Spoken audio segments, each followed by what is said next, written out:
Remember the 5th of November, gunpowder, treason, and plot. It's one of the most famous dates in English history, wrapped up in fireworks, bonfires, and a healthy dose of propaganda. We all know the story, or at least we think we do. Guy Fawkes, the villain, caught red-handed with barrels of gunpowder ready to blow up James I and all of Parliament.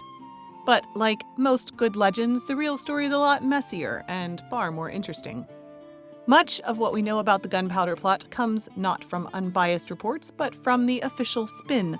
The government had every reason to craft a clear villain, a simple story, and a moral ending. Over the centuries, myths have layered themselves over the facts until the true events are buried as deeply as that infamous cellar under Westminster.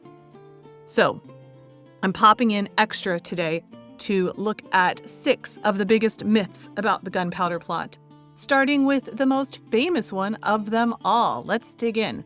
Myth number 1, Guy Fawkes was the ringleader. He certainly gets the credit or the blame, but Guy Fawkes wasn't actually in charge. The real mastermind was a Robert Catesby, a charismatic Catholic gentleman from Warwickshire. Catesby conceived the idea, recruited the men, and drove the plan forward. Fawkes was the hired expert, the soldier who'd fought for Catholic Spain in the Netherlands, brought in because he actually knew how to handle explosives. But when the authorities burst into that dark cellar on the early hours of November the 5th, Fawkes was the one standing guard. He was caught with the fuses, arrested on the spot, and soon became the perfect scapegoat. The government needed a single, recognizable villain, and Fawkes, with his grim defiance and memorable name, fit the bill perfectly. Centuries later, he's the one with the fireworks, the mask, even his own holiday. Honestly, as far as branding goes, Guy Fawkes might be history's most successful failure. Myth number 2, the plot was discovered by pure chance.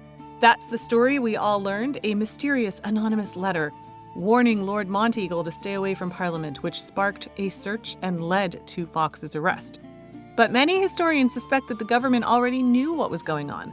Robert Cecil, the king's spymaster, had a vast intelligence network, and it's likely his agents had been watching the plotters for weeks. The letter, conveniently vague, provided the perfect excuse for a dramatic discovery, just in time for Parliament's opening session. It turned what might have been a messy intelligence operation into a moral victory. James I appeared divinely protected, Cecil got to flex his political brilliance, and Parliament responded with harsh new anti-Catholic laws. So, was the letter genuine? Possibly, but it's just as possible that the entire Lucky Discovery story was staged, a bit of 17th century theater to make sure everyone knew who the heroes were. Myth number 3, the gunpowder wouldn't have worked anyway. There's this comforting version of the story where the barrels were damp and the powder was spoiled and divine providence saved the king. Unfortunately, that's actually wishful thinking. In 2005, the Royal Engineers recreated the setup with the same amount of gunpowder, and the results were horrifying. 36 barrels would have obliterated the Palace of Westminster, killing everyone inside, flattening much of the surrounding area.